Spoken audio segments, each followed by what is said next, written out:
মানুষ বলে আপনাদের মতো কাপড় ব্লগারদের নাকি পার্সোনাল লাইফ বলতে কিছু নাই, আপনারা সামান্য ভিডিওর ভিউর জন্য নাকি সবই দেখান। এই বিষয়টা কেমনে কি? এইটার সাথে আমি একদমই একমত হইতে পারলাম না, কারণ আমরা স্বামী স্ত্রীর পার্সোনাল লাইফ কখনো ভিডিওতে আনি না। যেমন আপনি যদি আমার কন্টেন্ট গুলা দেখেন, গাইস আপনারা জানতেন যে এতদিন আমি আরো প্রেম করতাম, বাট ফাইনালি আমরা কইরা ফেলতে হলো বিয়া। আর আজকে হবে আমাদের বাসর রাত, আর বাসর রাতের ভিডিও আমরা কাপল ব্লগাররা আপলোড দিতে পারি না, কারণ আপলোড দিলেই ফেসবুক ডিলিট করে দেয়। যার জন্য আমরা অডিও আপলোড দিয়ে দিমু, অডিওটা শুই নেই, আপনারা ভিডিওর মজা নিয়ে নিবেন।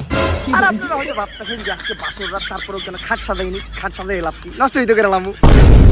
গতকালকের ভিডিওতে আপনারা দেখছেন যে আমার আর আপনাদের ভাবির ছিল হইলো বাসর রাত, আর আজকে আপনাদের ভাবি 1 মাসের প্রেগনেন্ট।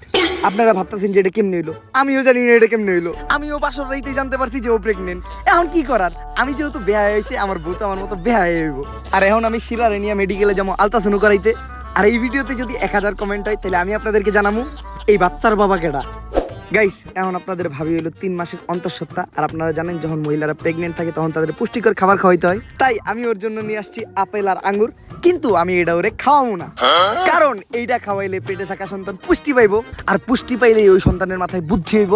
আর কোনো বুদ্ধিমান ব্যক্তি কখনো কাপড় ব্লক করে না। আর ওরে তো আমি বড় হওয়ার পর বউ সেই বানাবো, তাই এগুলো আমি খেয়ালাই। আর এখন আপনাদের ভাবির চলতেছে হইলো 8 মাস, আর এই টাইমে মহিলাদের বিশেষ খেয়াল রাখা দরকার।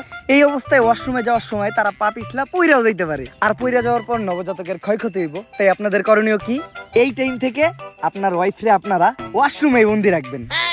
আর ওয়াশরুমে বন্দি রাখলে ওয়াশরুমে যাওয়ার চিন্তাও নাই, পইরা যাওয়ার চিন্তাও নাই। কিন্তু খাইবো আর ঘুমাইবো কই, এটা তো ভাইবা দেখি নাই।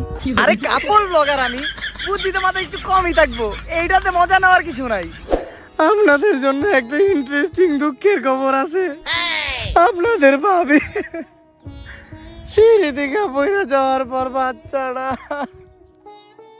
সিঁড়ি থেকে ধাক্কা মেরে ফালাইও দেখি আমি, কারণ ভিডিওর ভিউ বেশি হইবে এই নিউজটা দিলে। কি কমেন্টে গালি দিবেন দেন, সমস্যা নাই, কারণ আমাকে তো কোনো লজ্জা শরমই নাই। আসলে আপনাদের কন্টেন্টে পার্সোনাল বিষয় বলতে